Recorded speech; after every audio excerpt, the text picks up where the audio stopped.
Related सवाल करना चाहता हूँ।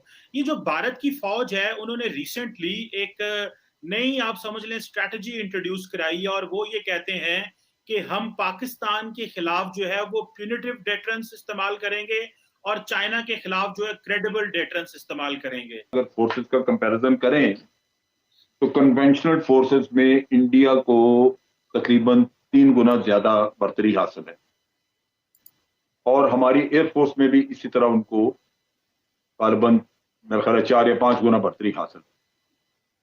अब जब बढ़तरी हासिल है तो वो दंदनाता फिरेगा, वो कहेगा कि जी मैं हमला कर लूं और मैं चूंकि फोर्स ज्यादा है तो एक आपको टेम्पटेशन हो का ये इलाका कब्जा कर लूं। उन्होंने बड़ा बरमला कहना शुरू किया कि अब हम पाकिस्तान के पास जो आजाद कश्मीर है वो लेके आएंगे, वो लेंगे। अब पाकिस्तान ने ये देखा कि जब कन्वेंशनल साइड पे आपकी कमजोरी है कि आप न्यूमेरिकली आप इंफीरियर हैं, तो आपने न्यूक्लियर डिटरेंस क्रिएट कर। डिटरेंस का मतलब यह है कि आपने दूसरे को रोक दिया कि मुझे मत मारना, डिटर कर दिया। अब भारत डरा हुआ है, चाइना एक ज्यादा उससे स्ट्रांग कंट्री है। खदशा है कि चाइना अगर पड़ गया या कुछ हुआ तो ये ना हो कि पाकिस्तान भी साथ शुरू हो जाए तो टू फ्रंट वॉर आ जाए। तो आप कहते हैं जी मैंने एक डिटरेंस क्रिएट कर दी, ये आपकी अपनी सोच है कि मैंने एक डिटरेंस क्रिएट कर दिया ताकि पाकिस्तान हमला ना कर सके, वो चाइना ना हमला कर सके, क्योंकि मैंने तो बड़ी क्रेडिबल डिटरेंस रख ली है सामने। पाकिस्तान को कहा कि जी हमने यूनिटिव डिटरेंस रख लिया, यानी इसका मतलब ये है कि अगर आप हमला करेंगे, डिटरेंस तो मौजूद है कि आप डर के पहले ही ना करें, लेकिन अगर आप करें तो फिर हम आपको कुछ ना कुछ सजा देंगे, क्योंकि हमने ऐसी फोर्स रखी है जो आपसे सुपीरियर है और हम तो आपका इलाका कैप्चर कर लेंगे। ये उनकी सोच है।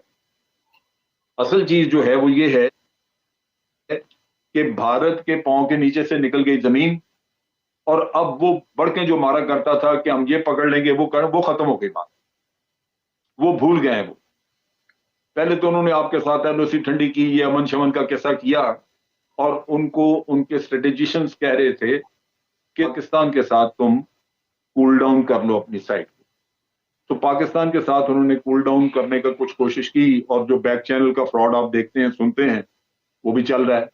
तो ये तो एक एफर्ट थी कि पाकिस्तान को, और आप देखें कि स्ट्रेटेजी में उन्होंने लिखा है, उन्होंने ये भी कहा है कि ये सिर्फ एप्लीकेशन ऑफ मिलिट्री फोर्स नहीं है बल्कि इसमें डिप्लोमेसी जो है वो भी शामिल है। Cool down one of the side, और वो आप डिप्लोमेटिकली कूल डाउन करेंगे और दिखाने के लिए कि आप ये कूलिंग डाउन जो कर रहे हैं ये पोजीशन ऑफ स्ट्रेंथ से कर रहे हैं, पोजीशन ऑफ वीकनेस से नहीं कर रहे। तो आपको ये अल्फाज सुनाई देंगे कि हमने प्यूनिटिव रखी हुई है डिटरेंस। प्यूनिटिव डिटरेंस का ये अल्फाज है, लफ्ज है, बाकी तो फोर्स ही होती है। तो वो आपको चक्कर दिया कि जनाब हम कूल डाउन आपको कर रहे हैं, लेकिन ये ना समझें कि हम कमजोर हैं, हम अपने डर से खौफ से ये काम कर रहे हैं कि आपके साथ बैक चैनल बातचीत शुरू की है। दर हकीकत हम ताकतवर तो उसी तरह ही हैं, लेकिन ये वैसे ही डिप्लोमेसी इसका कंपोनेंट है, तो हम आपसे बातचीत कर। तो ये वो फ्रॉड है। बाकी उन्होंने किया क्या है कि चाइना के साथ तो बिल्कुल लड़ने का कोई इरादा ही नहीं, उधर रखा है क्रेडिबल डिटरेंस कि चाइना को एक मैसेज चला जाए कि अगर आपने हमला किया तो हमने बड़ी एक मजबूत फोर्स डिफेंस में भी रखी हुई है, डिफेंस में भी मजबूत फोर्स रखी हुई है और उसके साथ आर्मी लेवल पे हमने बड़े रिजर्व रखे हुए हैं स्ट्रॉन्ग किस्म के। और ये जो रिजर्व्स हैं ये हमारी स्ट्राइक कोर्स के अलावा है। चाइना के सामने एक स्ट्राइक कोर रखते थे, अब 2 रख ली, और उन स्ट्राइक कोर के अलावा हमने क्रिएट कर दिए रिजर्व। यानी दूसरे लफ्जों में आपने डिफेंसिव कैपेबिलिटी स्ट्रेंथ बढ़ा के ट्रुप की अपनी बेहतर कर ली है, काफी बेहतर कर ली। दूसरा आपने उनके ग्रुप्स बना दिए इंटेग्रेटेड। इसका मतलब यह है कि उसमें सिर्फ इन्फेंट्री नहीं और कंपोनेंट भी शामिल है, जिससे उसकी फायर पावर बेहतर है, मोबिलिटी बेहतर है। और आपने ये भी किया उसके साथ साथ कि उसको एयर एक्शन के एयर फोर्स के साथ उसको इंटेग्रेट कर दिया, यानी एयर एप्लीकेशन भी उसमें आ जाएगी। तो ये तो हर बैटल में आप करते ही हैं। असल चीज होती है कि आपके पास सुपीरियर फोर्स है, सुपीरियर फायर पावर है आपके पास। आई एम श्योर कि उन्होंने ये क्रिएट करने की है और यही वो मैसेज अखबार के जरिए दे रहे हैं चाइना को, पाकिस्तान को, कि भाई ये गलती ना करना है इधर आने की, ये डिटरेंस मौजूद है, हम आपको डिटर कर रहे हैं, हम आपको पहले से डरा रहे हैं, अगर आप आए तो हमने ये रखा हुआ। तो इसके अलावा बाकी कोई ऐसी चीज। अच्छा जल साहब एक बात बताएं, इसमें जो ये बार बार आईबीजीज की बातें हो रही हैं, इंटीग्रेटेड बैटल ग्रुप्स की बातें हो रही हैं, सर आज से कोई 12-13 साल पहले जब आई थिंक उस वक्त जनक कियानी थे, आईबीजीज ग्रुप जो है 8 के करीब आईबीजीज पाकिस्तान पे लगाने हैं, वो जो डिफेंसिव इनकी फोर्सेज हैं उन्हीं में से निकाल लेंगे और ये पाकिस्तान पे हमला करेंगे। तो ये आप क्या समझते हैं, ये रीएक्टिवेशन ऑफ कोल्ड वॉर है? इंडियंस मानते नहीं है कोल्ड वॉर को कि हमने कभी बनाई है या हमने वो इम्प्लीमेंटेशन हुई। आप इसको देखिए, ये कैसे? कोल्ड स्टार्ट का मैं आपको दो कंपोनेंट है, मैं आपको बता दूं। एक तो उसका था कि ये इनके पहले जो स्ट्राइक कोर्स होती थी वो पीछे होती थी और वो दूर दराज इलाकों में छावनियों में थी। चुनाचे जंग शुरू होती तो उनको आप मोबिलाइज करें या जंग से पहले अगर मोबिलाइज करें तो उनकी मूवमेंट इतनी लंबी थी कि वो इंटेलिजेंस पिक कर लेती थी, हमें पता लग जाता था कि भाई ये जंग की तैयारी कर रहे हैं। और इनको पहुंचते हुए 7 दिन लगते थे, 8 दिन लगते थे। नतीजा ये कि वहां आके डिप्लॉयमेंट वगैरह की तो तकरीबन 3 से 4 हफ्ते का एक रिएक्शन टाइम चाहिए होता। तो उन्होंने प्लान किया कि पहले तो रिएक्शन टाइम को कट किया जाए। उसका तरीकाकार ये उन्होंने किया कि बड़ी छावनियां बनाने की बजाय छोटे बैटल ग्रुप तैयार किए और छोटी छावनियां बॉर्डर के साथ साथ उनको अकोमोडेट करने के लिए छोटे छोटे आप कह लीजिए कि विलेज साइज की चीजें बनानी शुरू कर दी।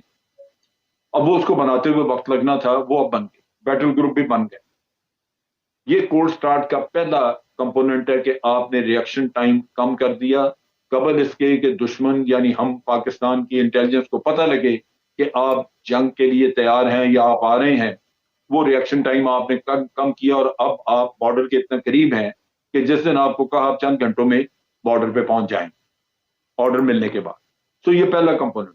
दूसरा उसका कंपोनेंट था कि आपने बहुत दूर तक नहीं जाना, आप दुश्मन के इलाके में जाएं और ऐसी टेरिटरी फौरी तौर पे जो अनऑक्युपाइड शायद हो उनके ख्याल में उस वक्त, या लूजली हेल्ड हो, वीकली हेल्ड हो, क्योंकि जब आपने सरप्राइज दे दिया, जब आपने दूसरे को तैयारी का मौका नहीं दिया तो हो सकता है ग्राउंड पे उसके ट्रुप्स पूरे ना लगे हों। तो इसलिए पॉसिबिलिटी है कि आप बड़ी जल्दी रोल डाउन करके तो कुछ इलाका कैप्चर कर। तो वो ये कहते हैं कि कबल इसके कि दूसरी साइड रिएक्ट करे और आगे आए, आप जल्दी में कुछ इलाका ऐसा कैप्चर कर दें जो आपको बार्गेनिंग पोजीशन दे। तो this was the second component of the cold start. अब चीज ये है कि पाकिस्तान ने वादे किया कि अगर कोल्ड स्टार्ट के जरिए हम जिस वक्त तैयार नहीं, आप आ जाते हैं, जो कैप्चर आवर लैंड, तो हम हक रखते हैं कि अपनी जमीन को खाली कराएं और हम ये भी हक रखते हैं कि अगर हम उस पर टैक्टिकल न्यूक्लियर वेपन यूज करना चाहें तो करें, क्योंकि हम अपने इलाके में कर रहे हैं, हम कोई दूसरे के इलाके में तो नहीं फायर कर रहे। तो आपने अपना काउंटर बता दिया कि जनाब। तो गाइस, अगर आप लोग रोज़ ऐसे वीडियो देखना चाहते हैं कि पाकिस्तानी मीडिया और पाकिस्तानी लोग इंडियन के बारे में क्या बोलते हैं, तो इस चैनल को जल्दी सब्सक्राइब करो एंड बेल आइकन का जरूर दबाना।